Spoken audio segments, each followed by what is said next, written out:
Hello and welcome to a very special episode of the Common Fan Podcast.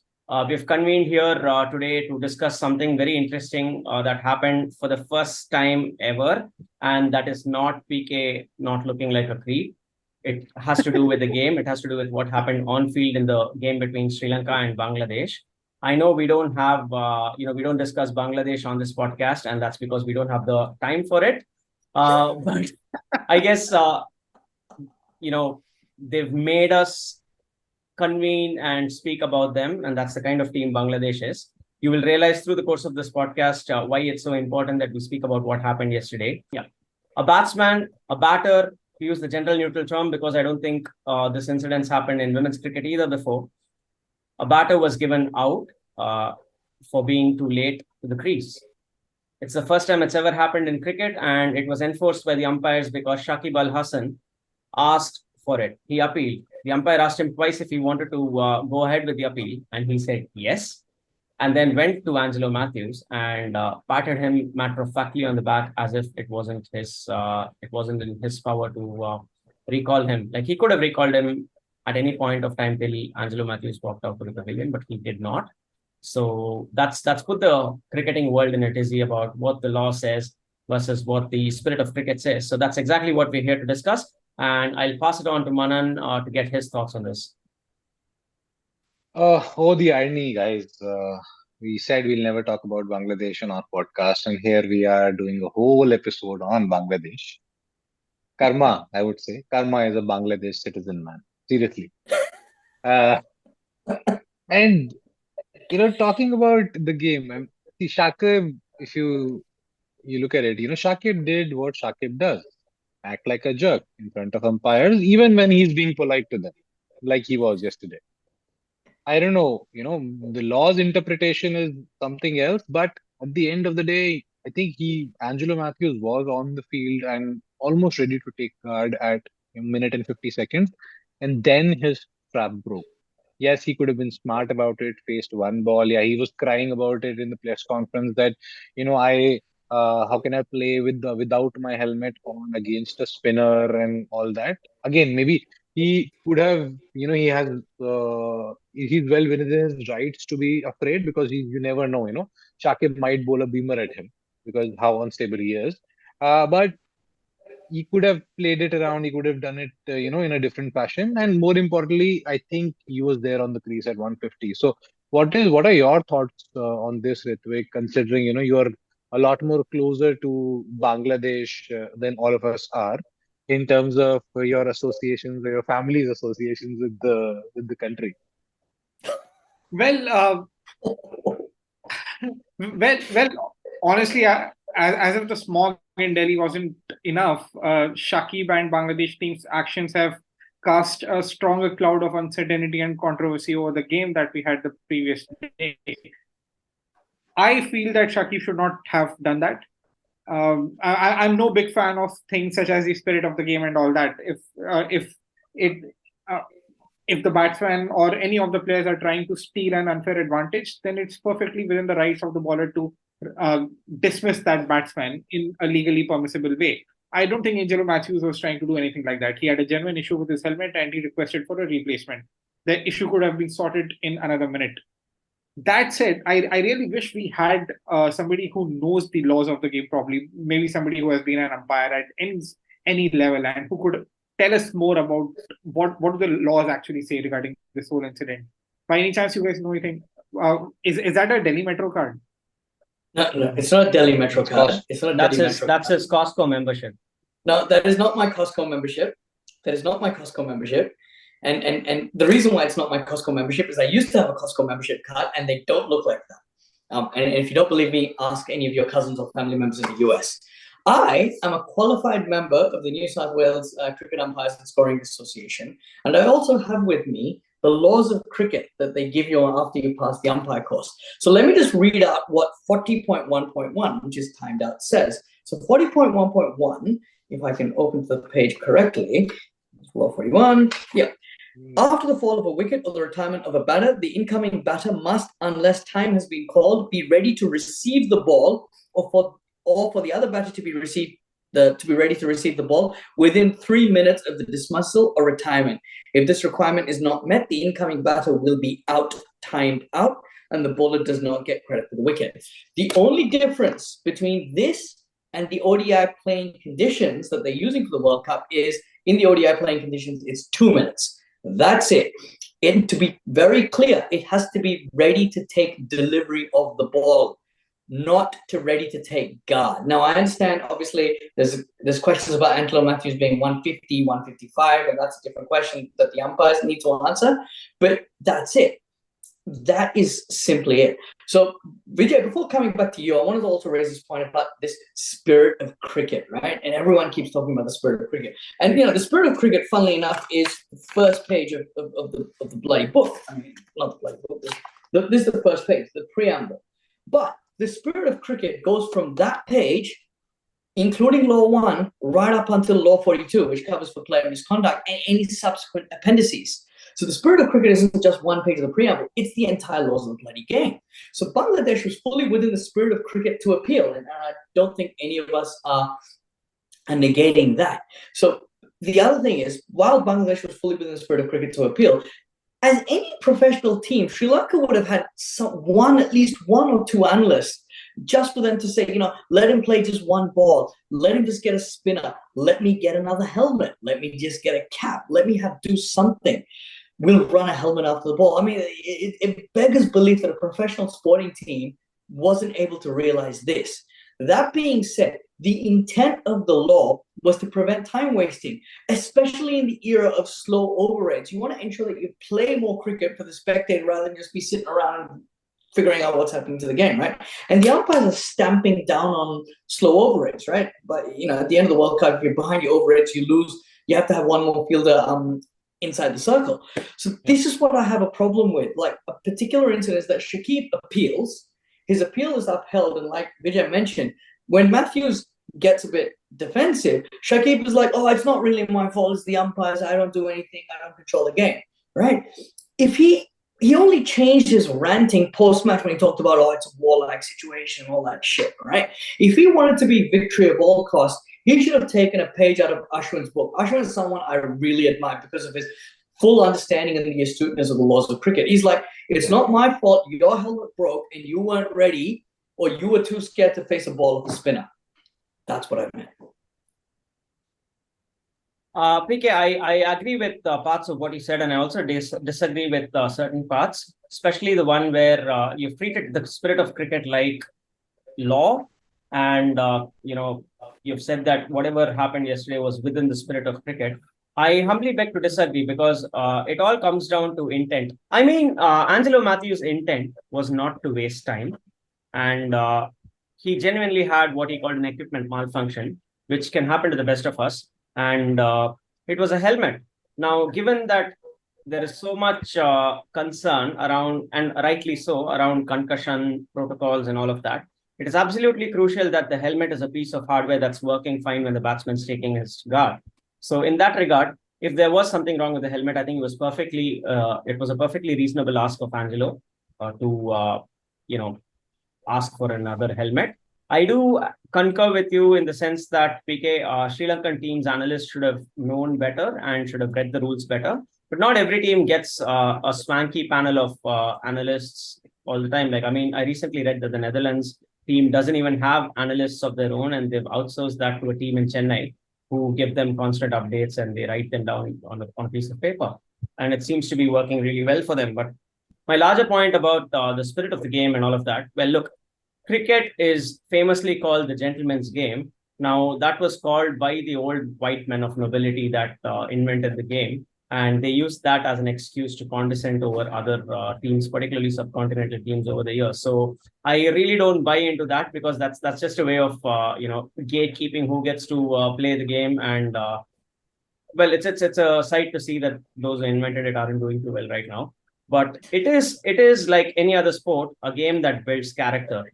And even legends of the game have had their fair share of tantrums on field. I mean, Kohli talking into the stump mic to the umpires, Australians sledging other players. And, it does produce interesting characters like, Andre Nell, who would give a mouthful. You only remember Andre Nell because every time he would bowl a ball to an Indian player, he would give them a mouthful. And I don't know if he got suspended over the years, but yeah, I mean, you remember him because he was a character, right? Now, all of these things are things that show the person's character. But you will notice among the great players and among most players, actually, that over the years when they play the game, it builds that character. Like Kohli is no longer the brash youngster he used to be. He is one of the most matured readers of the game today. He's aggressive, yes, but he's definitely more mature than he was 10 years ago. And so there is this growth arc. And every team typically tends to have what I call a wanker to good bloke ratio. And coming to Bangladesh, I think that is where, Bangladesh is this team that has, the ratio is pretty skewed towards the wankers. So Shakib, fantastic all-rounder, but that's all we can say of him. I mean, if off the international cricketing field, he's shown us plenty of examples of what kind of a personality he is, breaking the stumps, screaming at the umpires and whatnot, like you mentioned. So that is really what sets a team apart, and that makes, it creates a distasteful environment, and you don't even feel like supporting a team like Bangladesh, even when they're underdogs. It's an ethos thing with the team, right? So if it was something that happened 10 years ago and, people, when they called it out, it's been mended and the team's better. Apart from the fact that they give us plenty of opportunities to root for them and then disappoint us, so I think Wow. this is not a hatred for Bangladesh, lest you get the wrong notion. But I think something's wrong with the ethos of Bangladeshi cricket, and that's really the reason why it is also distasteful when they're on field. And I will actually come out in support of the Nagin dance because that is something that the so-called cultured class might find crass, and so they might have an issue with players putting a particular step on field. But I mean, how different is it from Bhangra? So I don't think the Nagin dance is a problem. It's just the circumstances under which players and the way in which players react when they're put under those circumstances, and that is what we saw yesterday as well. I'm sorry for the long monologue, but I'd like to throw this open to the rest of you. Ritvik, thoughts? Thank you, Kartik Aryan from Pyar Ka Panchnama. That said, we primarily remember Andre Mill because he gave a mouthful to a certain Shantakumar Srisant, who then tongued him for a six the very next ball and danced like nobody's business on the pitch after that. A dance that was arguably worse than the Nagin dance. Honestly, Bangladesh should have been an easy team to support. They have been underdogs for almost 2 decades now. And if you go by the professor from Money Heist's theory, the underdog always gets more support. You remember David versus Goliath because David won and Goliath lost. And Bangladesh have been underdogs for a long time. A country that hasn't been doing very well economically, has a very large population. The players don't have the best of facilities. But still, they have managed to produce some brilliant cricketers, Shakib Al Hasan being one of them. There have been the likes of Tamim Iqbal, who gave us a heartbreak back in 2007. So, ideally, Bangladesh as a team should have supporters here and there. But somehow, in a neutral game, even a team like Afghanistan will draw a lot of support, but Bangladesh will not. Now, it would have been a stray incident, but some fan came out with this poster of Taskin Ahmed holding Mahendra Singh Dhoni's head. And then the whole brawl which happened when the under-19 team won the World Cup final against India, that ugly brawl which happened, that shows that the team, overall, the cricketing fraternity has been mature and they have lacked class and finesse. So somehow Bangladesh very soon probably will be a very tough side for even Bangladeshis to support, because anyways, they reach out to India for all their financial needs. So I won't be surprised if Bangladeshis also start supporting India in the matches to come in the forthcoming matches. Yeah, makes sense. Makes sense. And I think to your point, Vijay, see, a lot of players start as wankers, but eventually they grow onto you. You kind of start respecting them for their skill as well. Shakib is one bloke you'll never do that. I mean, we were talking about it earlier, right? The kind of analysis Ricky Ponting does on the field and in commentary right now is unparalleled. He's probably one of the better ones doing it. And off the field, on the field, the way he used to play, his conduct, spirit of the game, and whatnot, we hated him for that. but we respected the way he batted, the kind of runs he scored, the springs that he had in his bat in 2003. We all love that, right? But it's Shakib again. So it's like Bangladesh in general, like you said, Ritvik, is a side to be hated. And then there is this guy who, even when he'll play for Kolkata Knight Riders or any other IPL team, you'll end up hating that team as well. So it's just bonkers the way they are doing it, and this episode is richly deserved by the team, frankly. I want to pick you up on that, Manan, when you talk about Australians, right? And call me a fake Aussie, but I would know a thing or two about hating the Australians, right? I mean, it's probably the same reason Steve Waugh, Ricky Ponting, Aussies that were reviled as much as they were respected, right? And the reason why that was basically what happened with Shakib. Right? If they did something egregious, it was the white line fever that made them, hunger to win, like that Justin Langer incident where he knocked the bails off and then appealed for a hit wicket, or the umpteen catches that Australia claimed, but they grasped, just like the one with Marcus Stoinis a couple of minutes ago against the Afghanistan game, right? I mean, but if others did it, oh, then God, Jesus Christ, the heavens were all going to fall because the gentleman's game had been sullied by these people of another continent, and they must be educated. And that was the reason why I just detested Australia and England, because when they did it, it was within the spirit of the game, whatever nebulous construct that was. And for me, when Shakib did it, it wasn't the fact that it wasn't the fact that he did it. He could have done it, and it was a shit decision. But he tried to pin it back on the umpires. And I'm not saying it because I'm not qualified to become an umpire, but it was as if he realized that shit, people are not going to like me anymore. Let me just blame it on the umpires, because we can always blame it on the umpires. Yeah, I mean, if you want to be a wanker, own it like the Aussies do. Yeah, exactly. On that note, though, yes, we've bashed Shakib enough. The role of the umpires here, yes, I think Mariah Erasmus went up to him and talked about it, whether you still want to appeal and all that. They could have, in fact, handed over to the third umpire. I'm going back to the same thing, 150, 155, and that's what I think Angelo Mathews and Sri Lanka board maybe will come out with a statement as well, would talk about. Maybe they could have just spent a couple of minutes on that timed out decision to make sure that it was right. And I can't help but think, if it was Ben Stokes, or if it was Joe Root, or if it was David Warner on the other side instead of Angelo Mathews, would the conduct be in the same? And we have had multiple instances in the past where Asian cricketers have been, treated differently that way. And I mean, I would ask that question of not just the umpires. Would the umpires have treated a Ben Stokes differently if, say, a Shakib had appealed? But my question would also be, would a Shakib have appealed against a Ben Stokes? I think Shakib would have appealed. He doesn't care less. In fact, like Manan said, that the umpires would have spent a couple of minutes more to debate the decision. Shakib could have appealed for the umpires to be dismissed. Umpires can time out. Yeah, you can time the umpire out. That solves everything. So one thing. I was expecting a beamer from Angelo Mathews to Shakib, but then again, he might have taken the wickets out and probably ran after him for all you know. So that's it. Do you think this dismissal will be called Shakib hereafter, or does the word Shakib has a lot more connotations? Like, yeah, I think there's a bunch of things. Why does it agree with you and whatnot? The dismissal probably will be called Matthewed, and probably find its place in the Bible as well. Yeah, I think Matthewed has a nicer ring to it than Shakib, because Shakib encompasses a whole gamut of misconduct that you would have to do to get yourself kicked out. But speaking of, the funniest thing about all of this, right?